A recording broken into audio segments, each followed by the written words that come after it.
Today is September 13th, 2023, and my guest is psychologist Adam Mastroianni. His Substack is Experimental History. I encourage you to read it. It is phenomenal. This is his third appearance on EconTalk. He was last here recently in August of 2023 talking about how you can't reach the brain through the ears. That is, how hard it is to tell someone something and then for them to remember it, absorb it, and apply it. Today's conversation is a sequel and maybe also a prequel. We're going to continue to talk about learning and the acquisition of wisdom and understanding based on some other writing you've done, Adam, and if whatever we get to, we'll link to. But we're going to start with an essay you wrote called You'll Forget Most of What You Learn. What should you do about that? Adam, welcome back to EconTalk. Hey, thanks for having me back. It's good to see you again. Good to see you. Let's talk about formal education, what we call the classroom. As you start in your essay, most of us spend years there. Do we really forget most of what we heard? Most? In fact, almost all? Maybe all? Yeah. I mean, you could answer this question a few different ways, right? So people have done some studies on this where they try to do the formal thing and track the things that people are supposed to learn in their classes and then follow up with them the years later.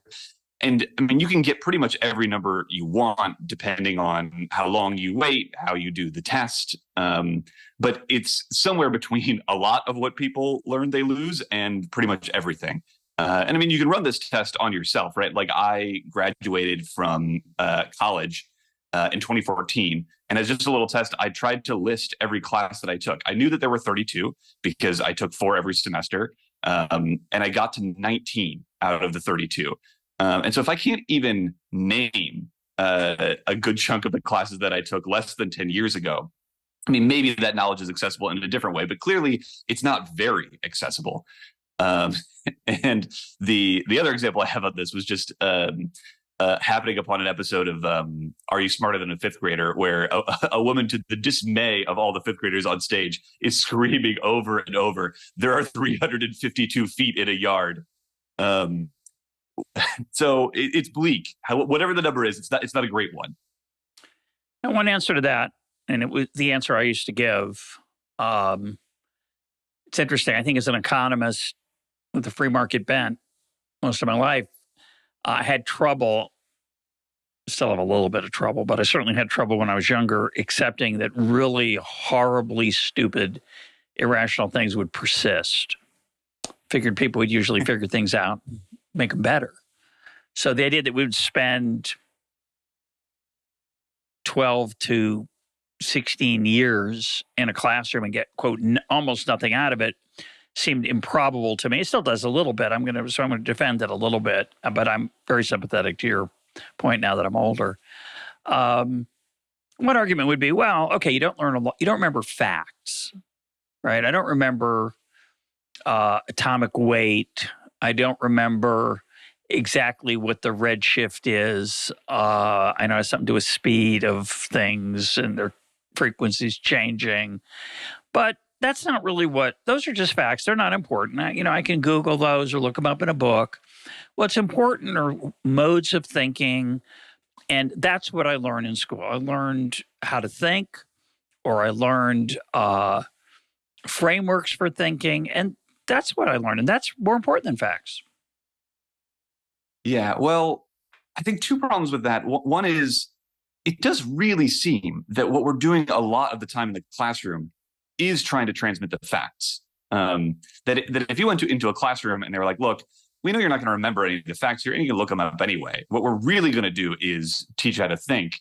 I go like, okay. But there doesn't seem to be a point at which the teaching to think actually happens. I know that this is the conceit behind higher education. The example I use in the piece is if you want to learn how to learn, we do actually know something about how to learn, and it is nothing like we get people to learn in undergrad. So for instance, all of the things that people naturally do to try to remember things better, highlight things in their textbooks, take bullet pointed notes, rereading things. we don't have any, there's pretty good evidence that doesn't help you remember those things. Certainly cramming doesn't help you remember. Most of the incentives that we create for people encourage them to cram for the test, take the test, and then don't remember anything afterward. So if that is what we're doing, which I agree we're doing some of, but it doesn't seem to really be what we're trying to do. And it doesn't seem to be what we mainly do. So here at Shalem College, we do, for the first year or so of the students' experience, read great books in small seminars and explore them.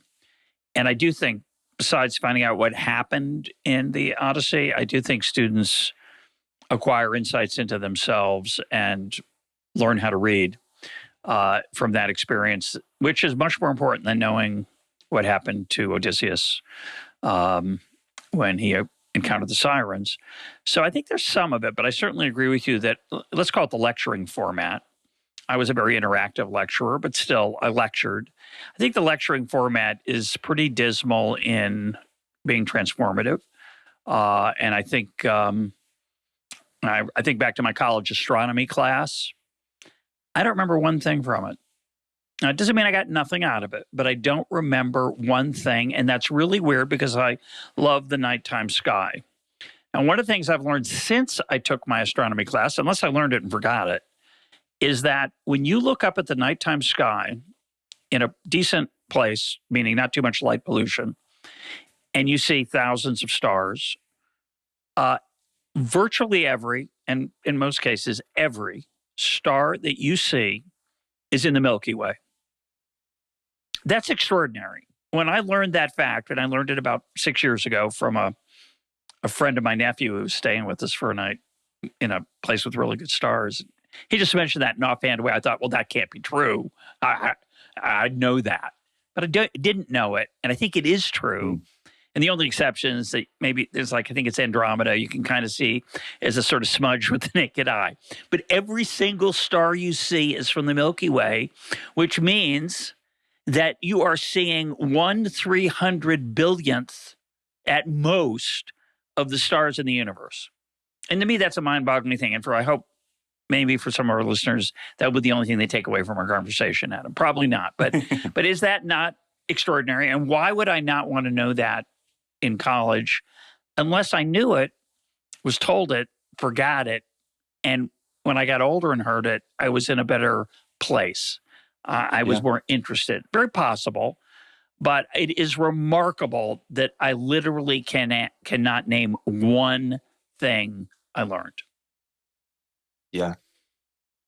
And I think the important part of that fact isn't necessarily like that particular ratio, or even necessarily that every star you see is in the Milky Way. I think the important thing to take away from it is you are very, very, very small. And the things that you can see are a very, very tiny sliver of all the things that exist. And putting the numbers and the facts to it help access that experience. But I think it is that thing that is quite important. And it probably helps if you receive that knowledge as you are looking at the stars. Right? There's a reason why that feeling tends to arise when we are able to do that, and why I feel like I can access a little bit of what you're talking about, this feeling of being very small when you just describe it to me. But right now I feel kind of big. I'm in a room where I own all the stuff in it, and I kind of feel like I'm the center of the universe. You know, I live in a city, and so I don't feel all that small at all. And so it's not even really like the fact is a handle that's bolted onto the thing that we really want to get, which is this knowledge of being very small. Maybe knowledge isn't even the right word for it. Or a feeling of awe, a feeling of wonder. Yeah. I'm going to give one more example, though, and I want you to react to it because I think it's sort of interesting. I think it was third grade. Might have been fifth, somewhere in between third and fifth grade. We had to do an assignment on Greece, the country, mostly ancient Greece. So some people did the culture, one person did, I don't know what, different history, different pieces of it. And one of my classmates, whose name, of course, I've forgotten, but I don't remember. I do remember his report vividly. He was assigned Greek military history, and his entire report was one sentence. Greece, well, maybe two. Greece has been in many wars, too many to talk about right now. He sat down. It's a great speech. It's a great presentation and remarkably memorable. Now, I want you to respond to that because it's the only thing I remember pretty much from that class, or maybe the whole year. And why do I remember that? It's funny. I've told it dozens of times. I've repeated it. So jokes and stories, we do often remember, not deep understanding, wisdom, and so on. And I think that's important. Yeah. I mean, and there's probably so much to that story that I'm assuming that you know that I don't know, right? That kid could have been the class clown. He could have been self-aware about this. So it's not clear to me from the story whether he was self-aware or whether he was sort of a savant, like a child beyond his years, or whether I think you said he. I was just assuming it was a boy. That it was, in my memory. Or whether he was just really just phoning it in and didn't even realize that was a very silly thing to say. I have a similar story from social studies class in 9th grade or something. We were talking about the Treaty of Versailles, and we were reading out of the textbook. I think we were going through the room, and each of us was like reading a paragraph. And this kid Isaac had to read the first time we encountered the word Versailles, and he said Versailles, which there is. I grew up in Ohio. There is a town where people, they don't say Versailles, but they do say Versailles. And like we stopped and everybody laughed at him. And I remember years later, people would talk about Versailles. And so I can't even, and I'm embarrassed to say this, I can't even tell you which war it was that the Treaty of Versailles ended, but I do know what it was like for this guy to be ridiculed in front of his classmates for mispronouncing it, which I don't think was the thing that our teacher hoped that we kept with us, 20 years later. Let's then go to the next part of your insight. So we have a reality. I think it's a reality. There have been a number of tests in economics of this. I used to be skeptical of them, and I'm not anymore. How little people remember of microeconomic theory, say, after the course is over. And I think Robert Frank on this program made the observation that months after, if it's far enough after the course is over, people who haven't taken the class do as well as people who took the class, which should be a very good measure of how bad learning is. Let's assume it's true. Despite that, you have something positive to say about the learning that we experience. What is it? So it isn't the case that we lose everything. And I think what remains is really interesting, and it seems to remain for a long time, even without really using it, doing all the things that we normally do to keep memories strong. I mean, we just told 2 stories from our childhoods that you said you've told yours before. I don't know if I've ever told that story before, but it was very accessible to me. And so what was it in those stories, and what is it in the memories that remain? Like, what are those? And what I call them in the piece is vibes, for lack of a better word, which is somewhere between implicit and explicit memory. It is some sort of mixture of feelings. It is also, I think, sort of propositional knowledge that can express, but not very easily. And so what was the vibes of like seeing that kid mispronounce Versailles and be ridiculed? Well, I learned things like, you better be really careful in front of your peers and don't do anything stupid because it will follow you for a long time. I learned that can happen at any time. I learned that something totally arbitrary could like lose you esteem among your peers. None of this had anything to do with what we were supposed to be learning at the time. Another thing that comes to mind, when you mentioned remembering microeconomics, I took a macro class my freshman year of college. I don't really remember anything about the class except for there was a day at the end when she showed us slides from her trip to China, and like students started walking out, and she said, she was like, don't, I'm going to test you on this. And so I learned something important about what it takes to like retain people's knowledge, and like build a moment inside a classroom. I learned something about the arbitrariness of knowledge, right? The thing that she had to resort to was sort of this cudgel of, you have to sit and listen to basically me telling you about my vacation because I can test you on it. None of these things have anything to do with macroeconomics. I can't tell you anything about it. But I think those things are best described as vibes. Fortunately, as the host of the show, I don't have to reveal what I remember about macroeconomics. I think it's greater than your knowledge, but I don't want to go any further than that. I want to, this is awkward. I want to disagree with you a little bit. And it's your essay, so you can, maybe I misunderstand it. I think the things that you're talking about that remain, I think you're trying to salvage the classroom by saying you did learn something. Maybe it's enough to say you felt something. And I want to suggest the possibility that much of life, our experiences, of course, they have lessons. Many of our experiences produce lessons. Don't mispronounce words. Don't say words that you're not 100% sure of. But I think it's more than that, a lot more than that. And it's about that much of life isn't the things we learn, but it's the things we feel. Now, as academics, that's very disturbing.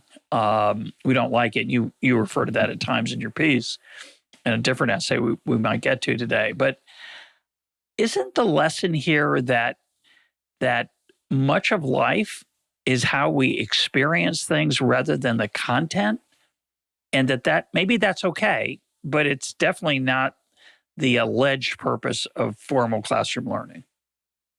Yeah, no, I think we're in agreement on this. I think because the word feel does a lot of work, that usually I think we assume when we're talking about, like, I felt something, we assume that means an emotion. And obviously emotion is part of this, but it isn't just that, like, I felt sad at this time.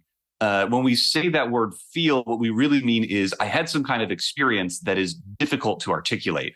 And so emotions are part of that, but they're not all of that. Like when I saw that professor losing the classroom, I did feel something like secondhand anxiety. I felt sympathy. But I think what those feelings were, like my brain's way of telling me, like, pay attention to this moment. Something important is happening. And that's why we're going to encode it. And so those emotions are almost like tags in a filing cabinet that allow you to find it again. So yeah, I agree. And I don't think that,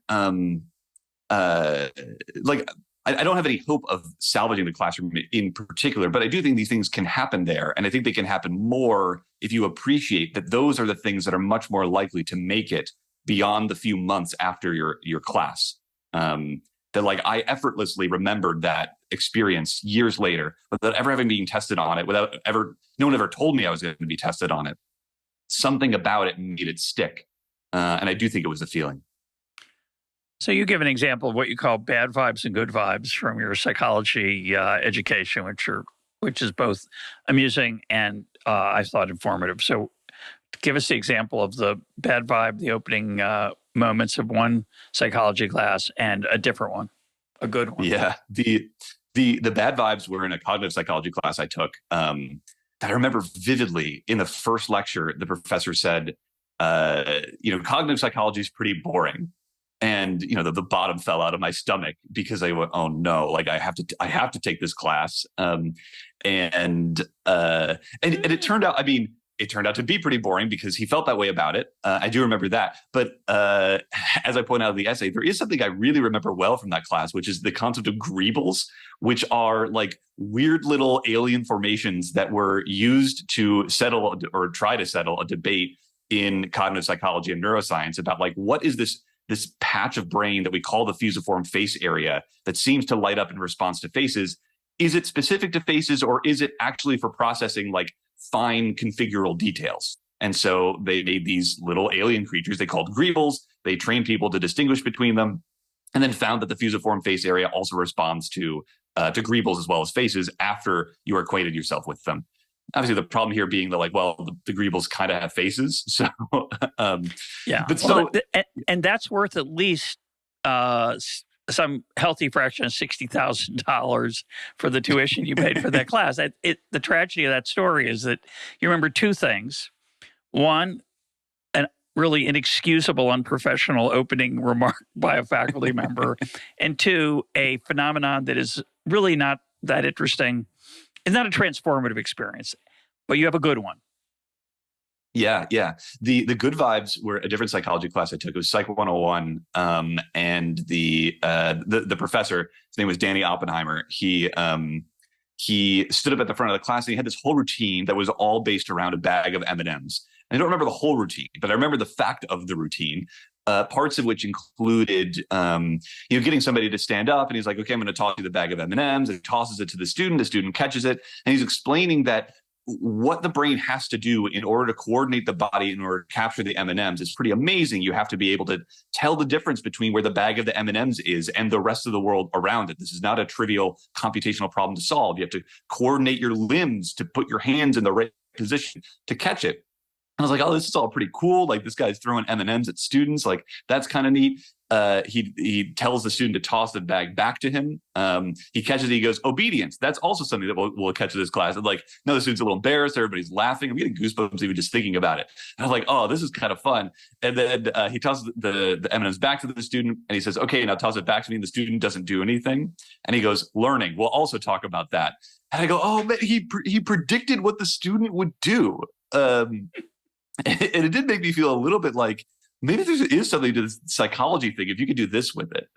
And the rest of the semester felt that way. I remember weeping at the end of the semester, just at the beauty and the amount of knowledge that I felt like I had encountered.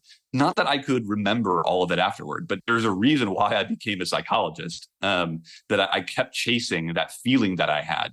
That there were interesting things to discover here, and we could do cool things with them. So those were some good vibes. And you mentioned in your essay that even though we had this delightful interaction, experiential moment with the student in the opening lecture, the rest of the class was just him at 2x telling you stuff. Yes. And it was sufficiently interesting that it was that powerful, that it made you weep when it was over. Do you really think that's all you got out of it, was that feeling, though? I mean, I do think that because, it was my major and I stayed in the field. There's probably more that I remember from that class because I kept using it. So it's not zero. It's definitely not zero. I don't know if it's a very high percentage. And it's not, sorry, go ahead. No, but my point is the fact you can't remember it is not that decisive. Yes. Maybe you used it in other ways and your brain retained certain patterns that matter. Maybe. Yeah. But for the amount of time and attention that I paid to that class at the time, it doesn't feel like a great ratio. And I mean, I do think this ultimately makes sense. Like there is something there, right? I'm glad that I took that class. It changed my life. But at the time when you're in it, it feels like what you're doing is assembling all this house of cards of facts and knowledge that then topples over afterward. Rather than trying to optimize for the things that stick around much later, or at least teaching in such a way where you realize that like, the point of this cannot be that at the end of this, we administered to you a multiple choice test, and we hope you get like 95% of the questions right. And then we hope that 10 years later, you would still get most of the questions right. That if you're doing that, I think you're wasting your time. So let me try a different take on this. I lived with my parents for 18 years and then some summers. The 18 years was full time. There were some times where I was asleep. There were times when my dad was on a trip. There's time my mom was on a trip, but it's been a lot of hours together. I don't remember very many of them. I really don't. I remember more than I can say. Every once in a while, a memory will arise that I had forgotten, whatever that means, that I couldn't consciously bring to mind. But when we think of the quantity of hours, let's just talk about 4 hours at night for 18 years. It's thousands of hours where my brain has very little direct recall. And yet I'm pretty confident they shaped me. I want to say two things, actually. One is most of what I do remember is vibe. I remember that they cared for me probably more than I remember the content of what they wanted me to absorb. But my dad was very much a teacher, and he was an amateur teacher, but he loved teaching me things. And I don't think I remember very many of them, but I do remember that vibe. And I wouldn't want to say, I don't think that even though I can't remember them, they probably didn't. I don't want to say they didn't have much impact. So I'm not. Mm-hmm.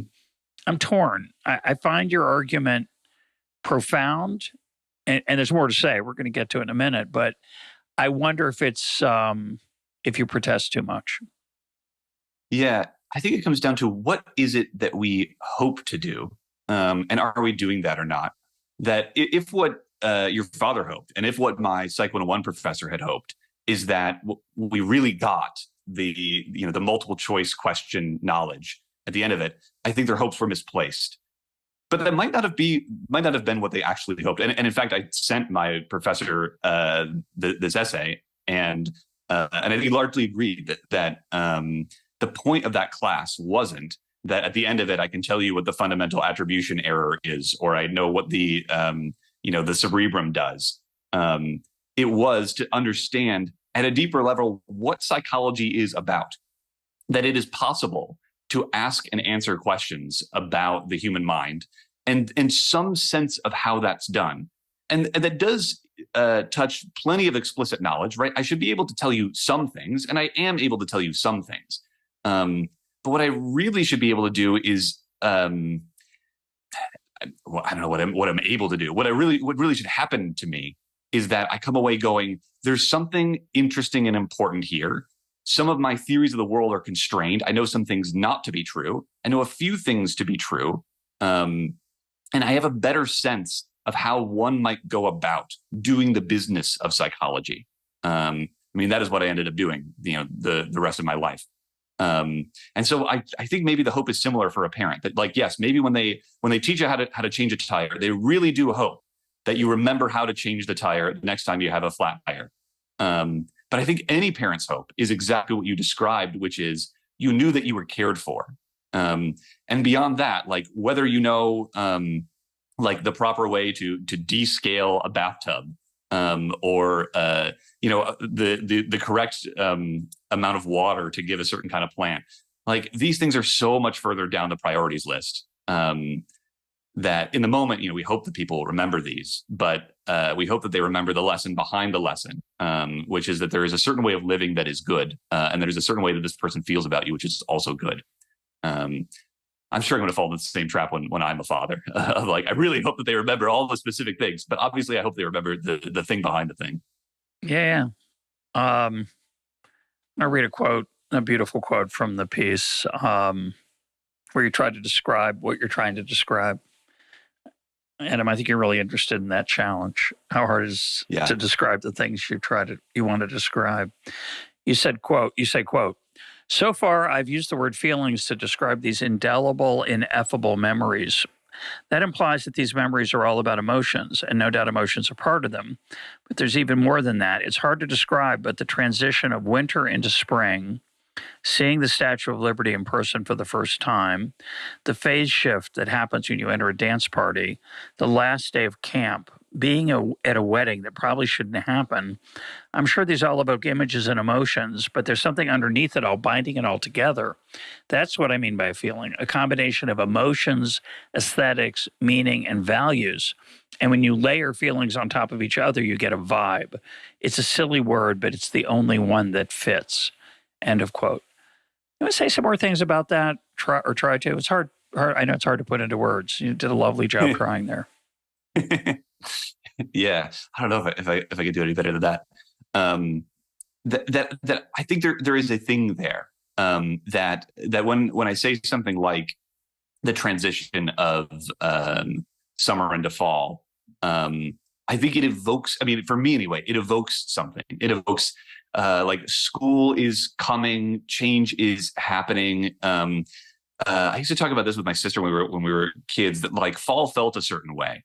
And when we say felt, it wasn't exactly emotions, right? Like there's emotions in there. Some of it is trepidation and excitement for school. But it really was more like there's a way that is fall. And when you're not in it, you don't feel it.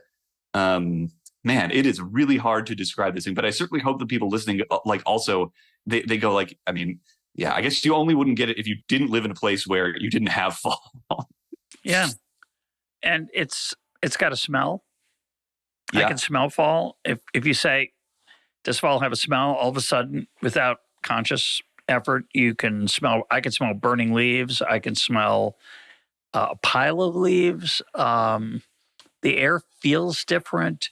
So it's not, actually, I think the philosophical term for this is qualia. I mean, which is a phrase I often struggle with what its actual meaning is. It's the full range of how we are conscious of things. The other thing I would just mention, as I was trying to get at earlier, I didn't say it very well, about experience.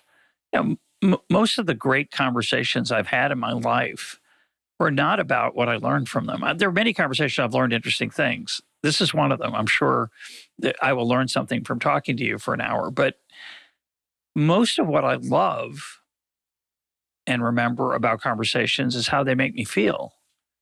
And most of them don't make me feel anything, which is a tragedy. But there's a handful that were profound. And it's not because, I learned something really important. It's because I connected to another human being and deeply. And that is a huge part of life that it's outside of learning. And I think a lot of what you're capturing about what we actually remember from the classroom is that level of, it's an intimacy. It's not with another human being. It's with a field, a discipline, a subject matter that you could feel your brain working, that you felt alive intellectually. Those are profound, but they're not content. Yeah. Like, psychology is a way, and economics is a way, and sometimes interacting with economists, it's hard to articulate, but I can feel it is a different way than psychology is a way. That there are some differences in values I think we could articulate. That if you give a talk in front of economists, you're much more likely to be interrupted, and and you're more likely to get criticized. Whereas psychologists, we sit patiently until the end of the talk, and then we say, thank you so much for your terrific talk. And then maybe we ask some challenging questions. But that, I think that small cultural difference is the mere like filing cabinet tag on top of like many deep differences. Like that's not a superficial difference. I think that is connected somehow to the differences in the way that we go about doing what we do. In a way that I don't know enough about economics to know how it's different there. Yeah. No, I think that's 100% true. And I think, one of my children says that, what you study in college is just is your favorite way of looking at the world. You study science, you look at the world a particular way. You study psychology, you look at it a particular way. Economics, and they're all different.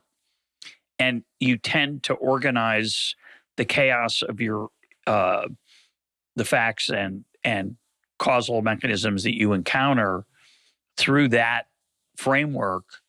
And if you do it long enough, you forget that it's not the only one. And you just become, and that's very powerful because it opens many doors you would not be able to otherwise open, but it closes off other doors that you will not be able to open because you have such a narrow tool. Yeah, yeah. To what you said earlier about the way things make you feel, I thought about this in the moment, forgot it. One of the quotes I have in the piece is this quote that I think is very powerful and good, which is, people may not always remember what you say, but they'll always remember the way you make you feel. And what I think is so funny about that quote is no one remembers who said it. That it is sometimes attributed to Maya Angelou, but I looked at some of the etymology of this quote, and no one really knows where it comes from. It comes up, but I think the quote itself is the thing that it is describing, right? No one remembers who says this thing, but you do remember that quote because it does make you feel a certain way because you know it to be true. That there are ways that people made you feel. There's a way that a field made you feel. And the reason I remained a psychologist was because it made me feel a certain way, that the affordances that it presented to me were ones that I knew how to grasp. And they felt good in my hands when I grasped them. And it felt like I could move around reality with the handles that it gave me. And that was a feeling.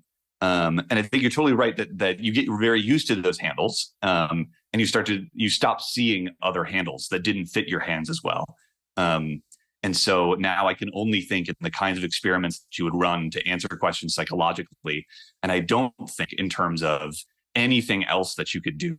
That, I've been given 32 different types of hammer and no screwdrivers, which is okay. I think, there are plenty of nails in the world to hit, and other people will have their screwdrivers and they'll drive them. You don't have to have all the tools yourself. But that is a thing that goes away. I want to come back to that quote, that unattributed, unknown quote. People won't remember what you said. If that statement is true, let's pretend it's literally true. People don't remember your words, but they remember how you made them feel. It should change how you conduct a conversation, shouldn't it? Yeah. I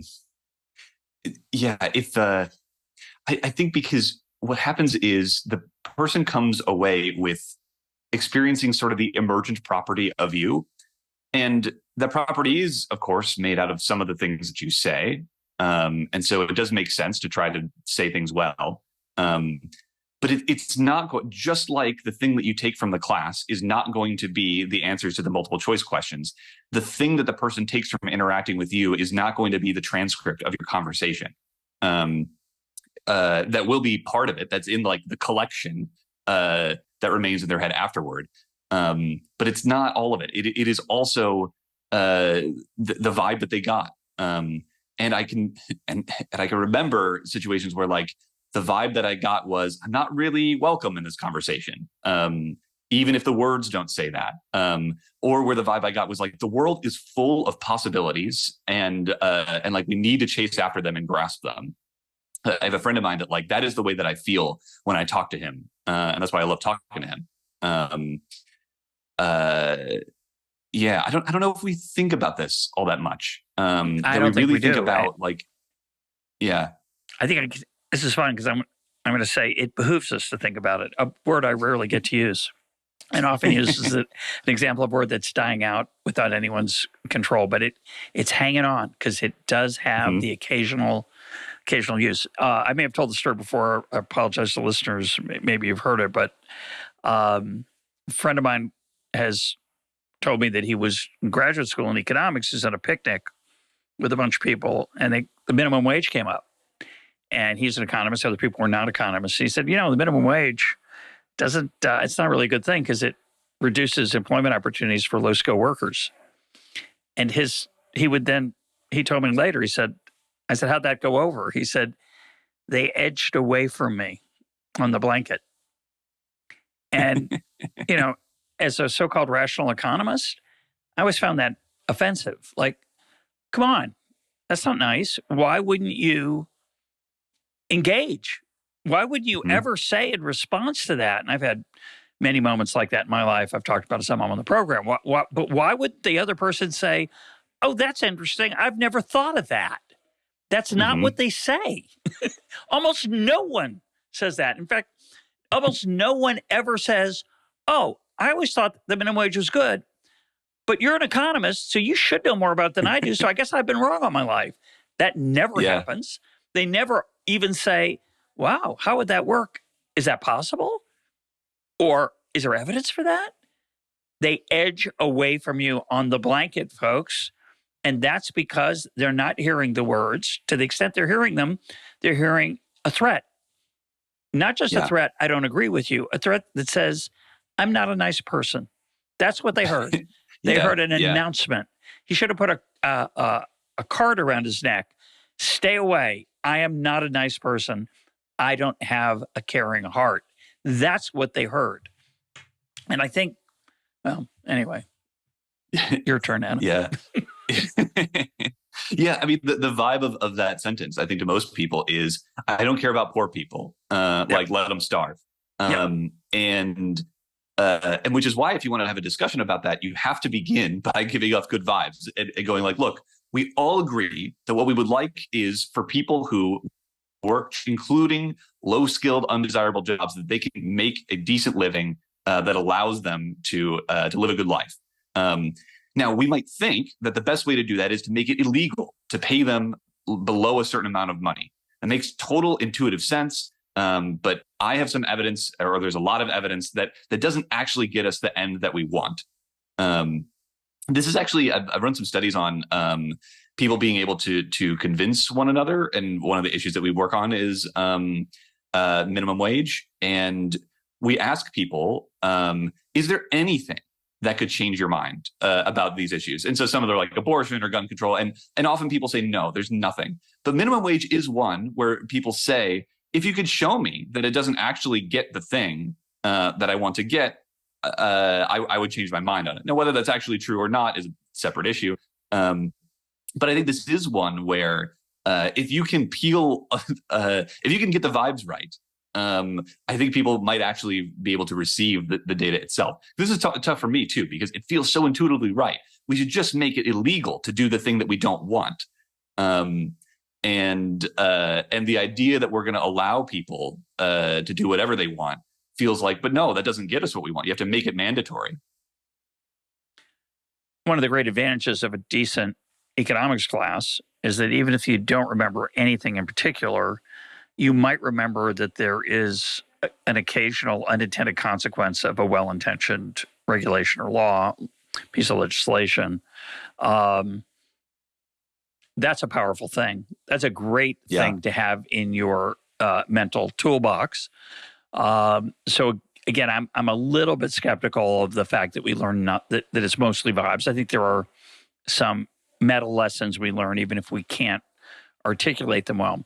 But I want to come back to, let me make that point in a different way.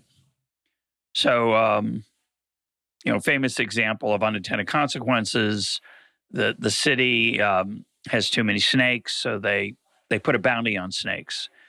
And if you bring a snake to the snake office, you get paid, you get a reward. So the idea is, people will go out and trap snakes and we'll have fewer of them. Of course, if you pick the wrong amount, people will raise snakes, and that would be defeating the purpose of the legislation.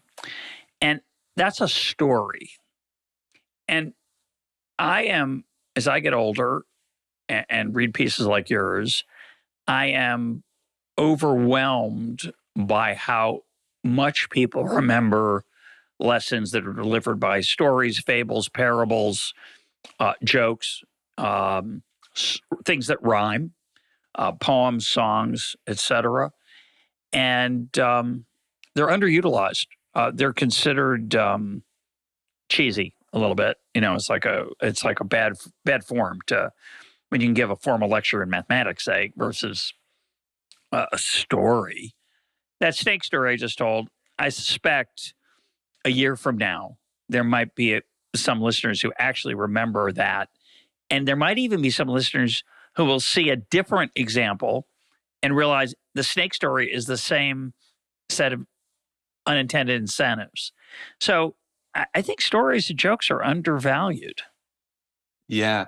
I mean, I think what what that story does, at least what it does for me when I first heard it, is it evokes this feeling of, oh, like the way I first heard the story. There's two turns in it. The first turn is people start raising snakes, and I go, oh yeah, people would do that. Like I hadn't really thought through the implications of this, but yeah, if I was in this situation, it makes total sense to raise the snakes.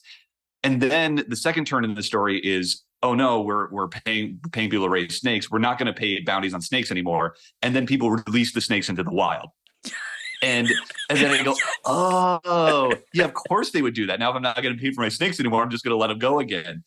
And I think that feeling, that is to me what the vibe is. And I think the explicit knowledge of this is like a checklist thing where you say like, make sure for every policy you check for unintended consequences. I think that's actually much less effective than this feeling of, I feel a little bit suspicious when we do things, that there might be something weird that happens. And I think that's actually the important thing, that when you hear about policies that people want to put in place, you just get a little like, I don't know. And that is what encourages you to go looking for like, well, but that might cause this thing and this thing and this thing. And I think that's the vibe at work rather than like the explicit knowledge of the story. I don't think people even need to refer back to like, well, isn't this like the snakes and paying for them?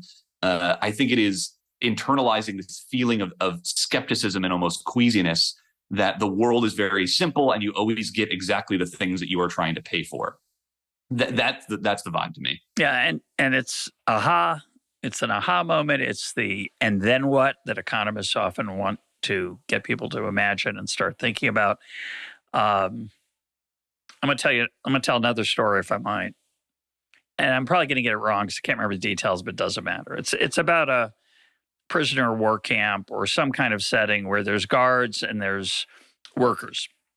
And every night, or once a week maybe, one of the workers comes to the front gate. So he's going back to his outside the camp life. And he's got a wheelbarrow with a tarp over it. And the guard's suspicious. What's this guy stealing? And he looks under the tarp and he can't find anything. And they play this game for a couple of years till finally the guard's reassigned to another camp. And before he leaves, he goes to the prisoner or the worker in the prisoner work camp and he says, I just had a suspicion, that you're smuggling something out of the camp and I've never been able to find it. Am I right? He says, yeah, I was smuggling something. He goes, what was it? He goes, wheelbarrows. So that to me is a metaphor for what we're talking about in the classroom. And of course, it applies to EconTalk, this weird experience of doing 900 plus hours of conversation with people. I think I'm smuggling out knowledge, but it turns out I'm smuggling wheelbarrows. People are learning other things from this than the content of the conversations that take place, which is very flattering. And I've embraced it. I think it's a beautiful thing. But what is the implication of that for being a faculty member in a normal economics or psychology department?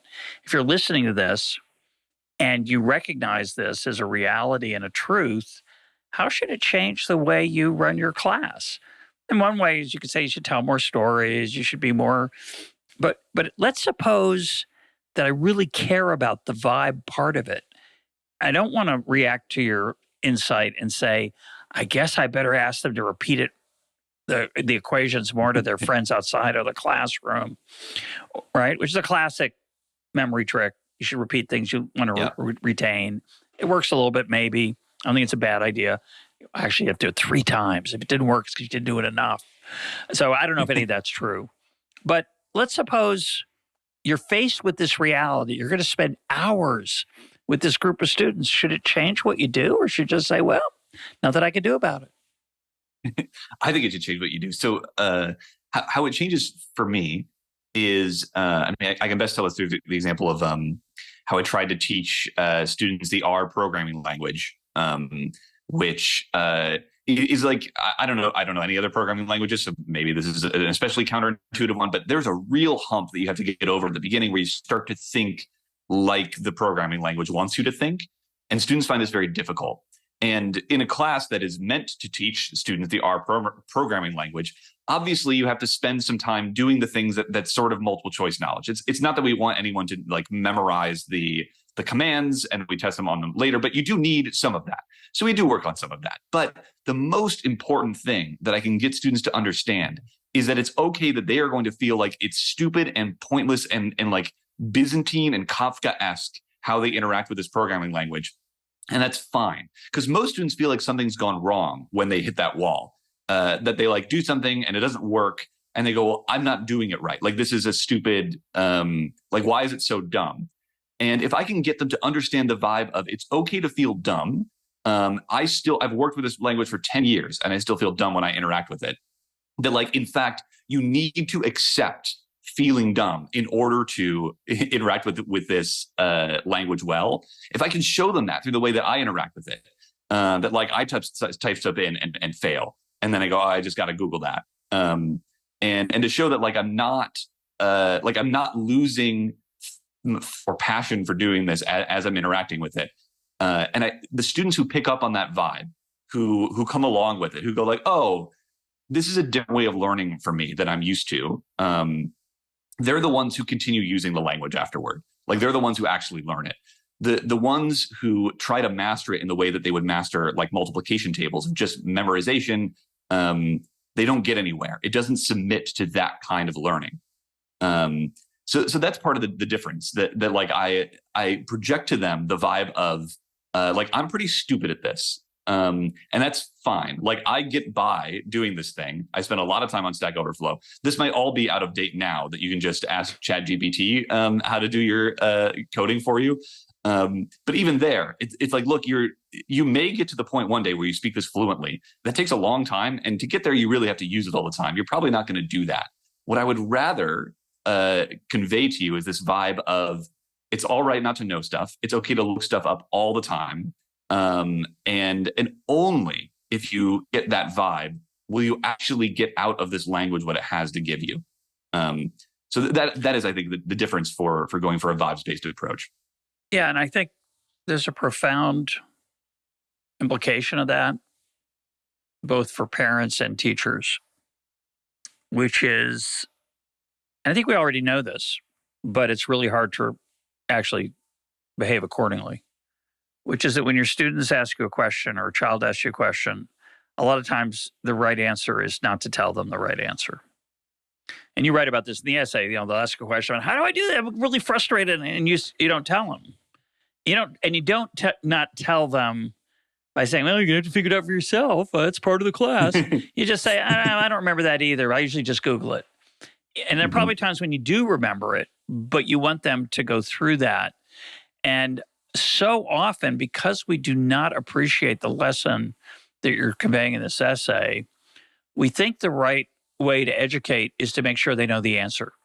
So we tell them the answer, and we write the essay for our kid because they'll get a good, not that they'll get a good grade, so they'll know what the right way is to write a good essay. And that's that's worse than a waste of time. Not only do they not learn something, they learn something that's not helpful, which is to give up or to seek a different source.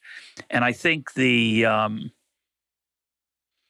implication also is very important in the era of ChatGPT. We're as I think many colleges are, we're trying to figure out here at Shalom College. I don't want rules on ChatGPT for our students because I don't want to enforce them. I don't even try to figure out how I could enforce them. But I do want them to believe that if they ask ChatGPT to figure out what this poem means or this passage, they won't experience the full effect because the goal is to figure out what the passage means. Part of the goal is to experience the struggle and the knowledge that comes from the nth time. And that's hard. We don't live in an era where that kind of discipline and perseverance is generally rewarded. We make life easy for everybody as much as possible. So it's going to be an interesting time as we deal with this. Yeah. I think part of what implies to students that it's not okay to struggle is that we evaluate them. This is another essay I wrote about wanting to be a teacher, but they made me a cop, where if I try to tell students that like it's okay to be stupid about this and to not know how it works and to Google stuff, and then 6 weeks later I go, now's test day, and like laptops down, just tell me all the things that you memorized. I was lying to them, right? I'm not conveying the vibe that I actually wanted to convey. If it is true that you can struggle and fail, and the thing that you're supposed to figure out is how to figure out things, then I should create an environment where you are allowed to figure out things. And if I'm going to evaluate you, I have to figure out a way of evaluating you that evaluates your ability to figure out things. And I think that's sort of at odds with the thing that it's trying to assess. So go ahead. You go ahead. So if you want people to figure stuff out, I don't think you give them a multiple choice question test at the end. I think that heavily implies to them that the vibe here is that knowledge is arbitrary, and the point of learning is to satisfy my whims and to divine my intentions, to know the things that I am going to ask you later. And I think that is like exactly the wrong vibe that we want to give people. Yeah, I used to do that pretty ruthlessly and relentlessly, actually. I used to tell my students that your job in this course is to learn how to think like I do. At the end of it, you might decide it's a bad way to think, but that's how you're going to be evaluated. And I'm not going to tell you what the assumptions you should make to help you answer a question. My questions are a little bit open-ended, and the best answers are the ones I deem interesting, and you have to learn what that is. And that's really cruel, actually. It was hard, and a lot of people didn't like it. And I, now older, understand that. Having said that, students who managed to get over that hump got a tool that many of them, I think, still use, which is deeply gratifying. Your remark about tricking them or seemingly misleading them reminds me of something else you wrote recently about science. And wouldn't it be nice to live not in a classroom where I tell you what I know about the subject, but where we explore a subject together? You called it Science House. So you have a bunch of really smart people who hang out together and through conversation rather than lecturing, learn to, as the novices learn, get initiated into the experience of science, and the so-called experts convey that, but in a different way than they do in a classroom. It's not dissimilar from the stories that Ed Leamer told of. We'll put a link up to this episode. It's one of my all-time favorites of how he helped a student understand something rather than telling it to her. So that's a lovely idea. It has no viability in today's world because students are buying a credential in most situations, and we're providing that as educators and charging them to provide the credential, which is going to be a multiple choice exam that you cleared a hurdle of 95 or 90 or whatever it is, or 80, depending on the test, as opposed to I like to think what we try to do here at Shalom College, we're definitely swimming against the tide. We're basically saying to people, come explore with us for a while and you'll grow from it and you'll end up making your country better because you'll be a better human being. You won't know necessarily as much as somebody who takes a multiple choice test that day of the exam, but 10 years from now, you'll be a different person. I think that's what education should be. It's clear that the model in most societies, most systems is credentialing. And I think that is, I don't know if it's tragic or not, but it's not education, something else. Yeah. Something that I've realized about the world is everybody is looking for someone else to do their homework for them. Like that is the point of a credential, is I can't tell how good you are, or like I don't want to do the work that it would take to know if you have the skills necessary to do the thing that I want you to do, or I don't even understand the skills well enough to do this. Or like I know if you are trying to get a programming job, they'll ask you to program.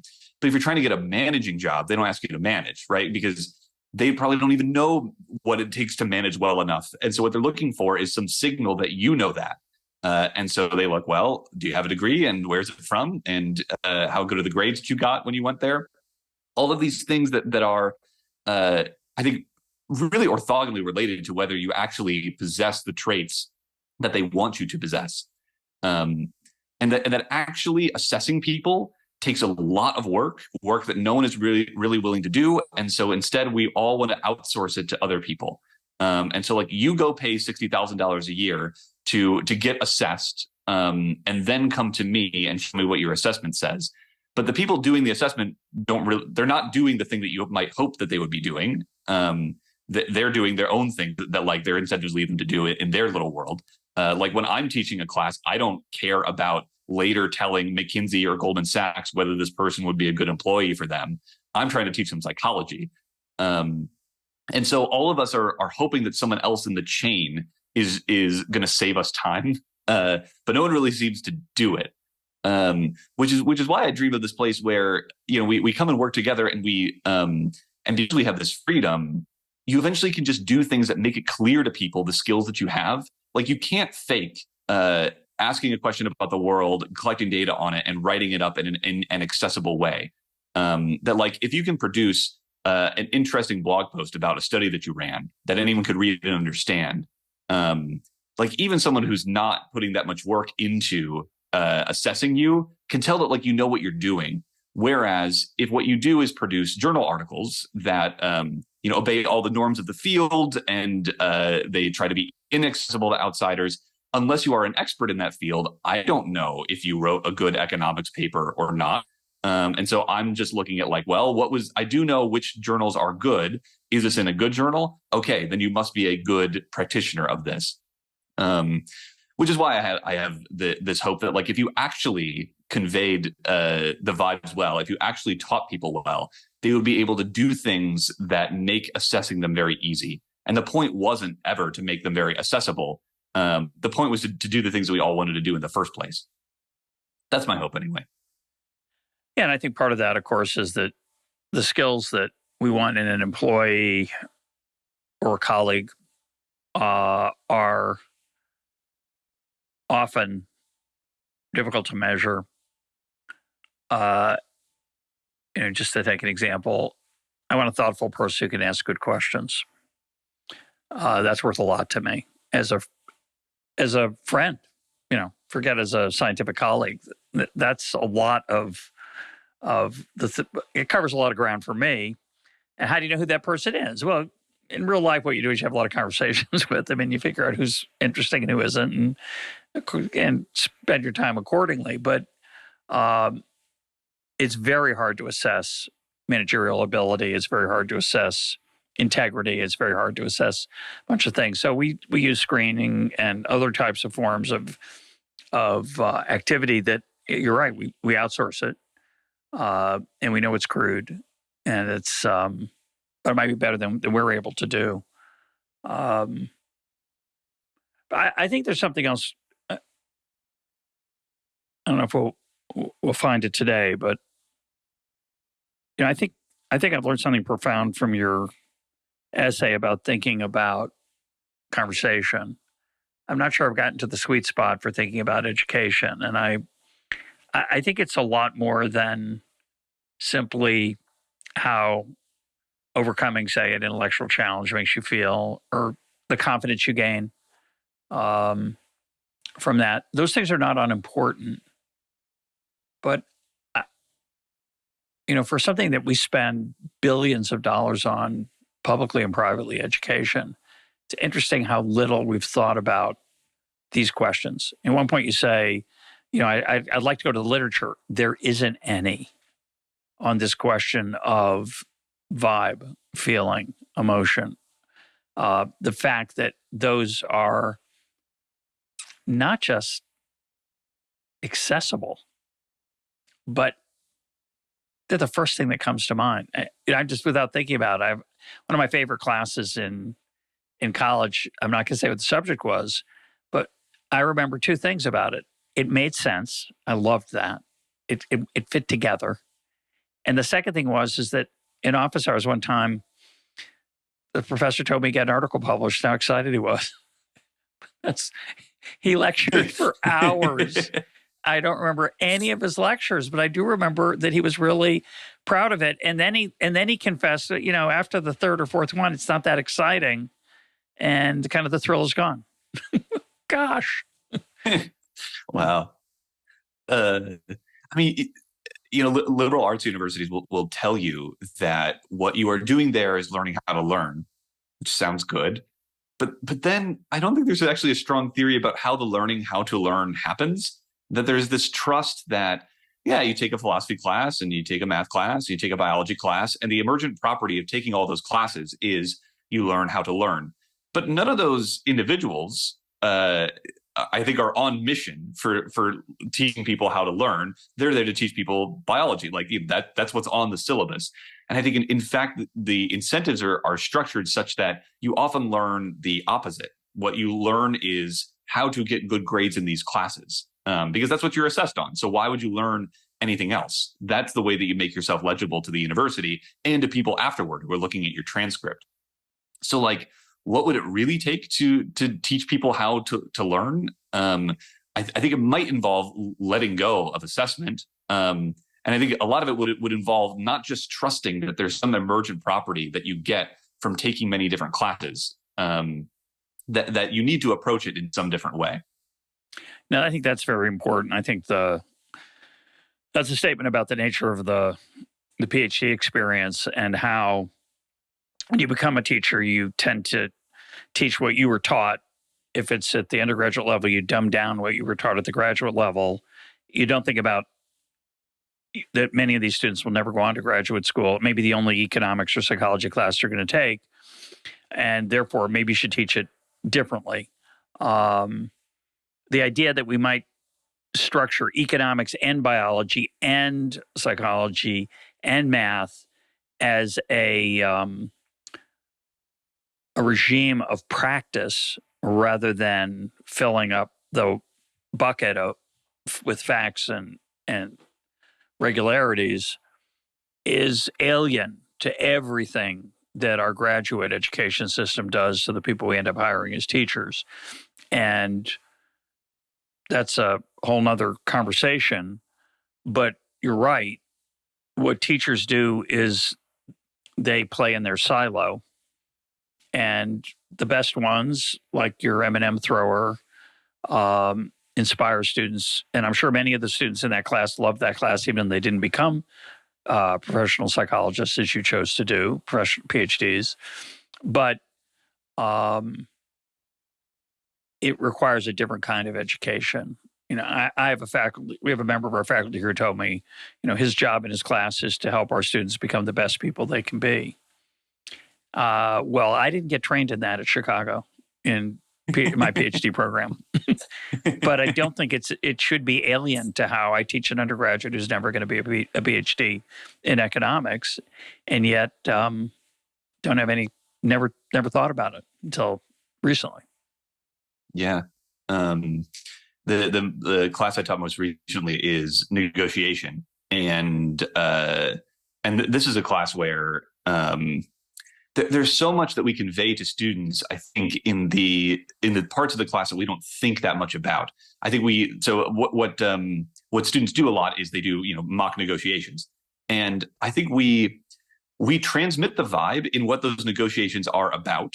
And really, we think of those negotiations. It's really just a cover story for creating a situation where people can work on the concepts that we want them to work on.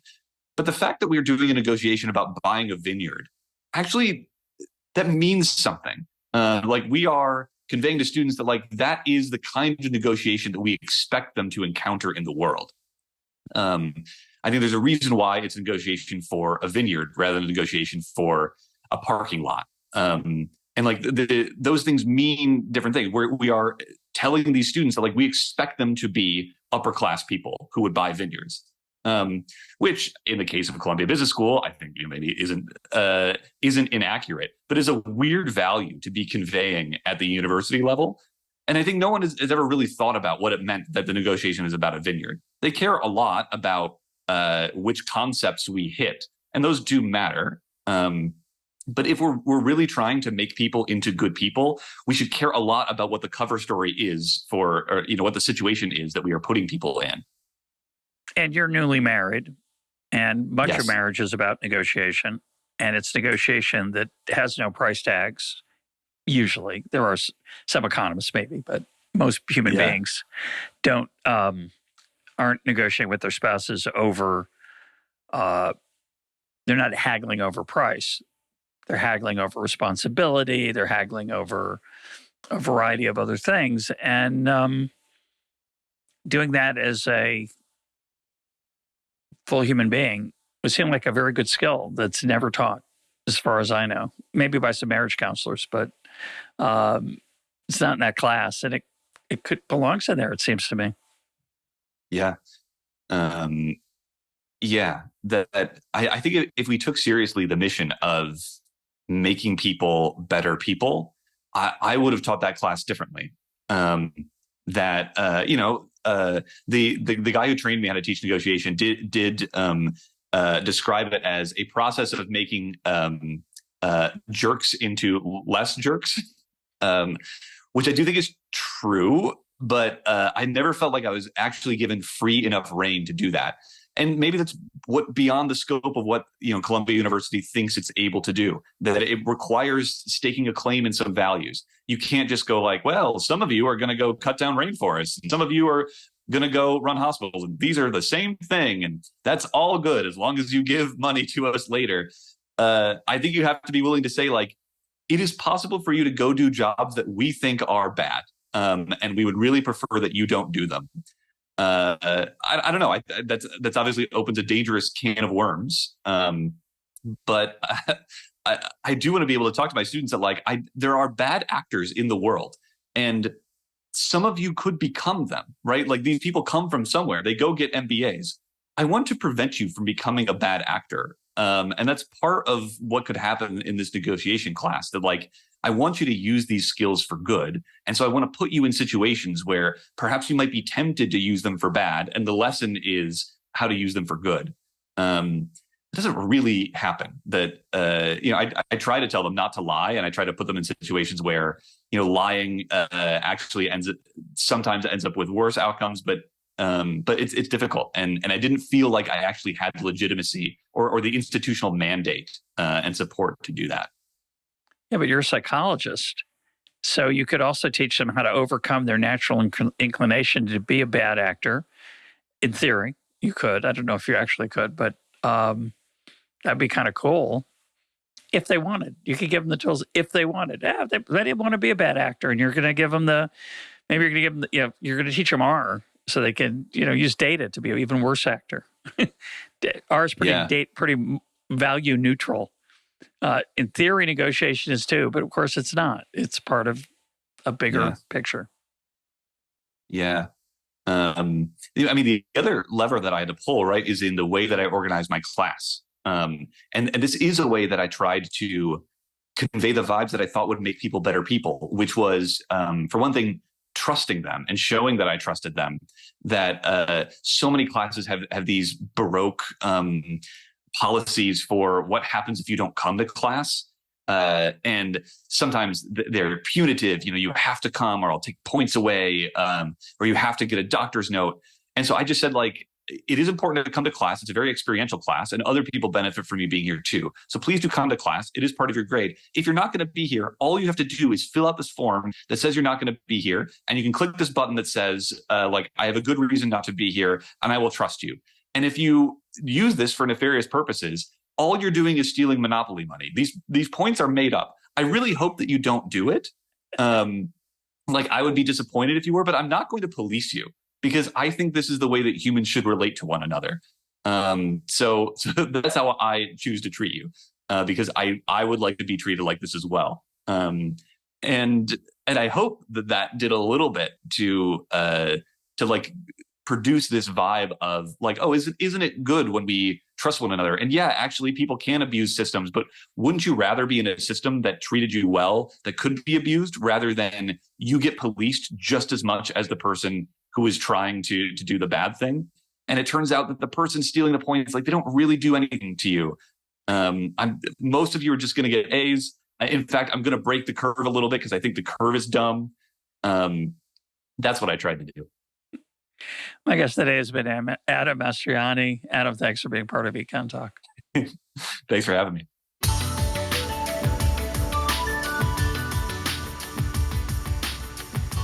This is EconTalk, part of the Library of Economics and Liberty. For more EconTalk, go to econtalk.org, where you can also comment on today's podcast and find links and readings related to today's conversation.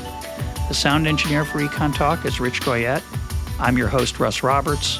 Thanks for listening. Talk to you on Monday.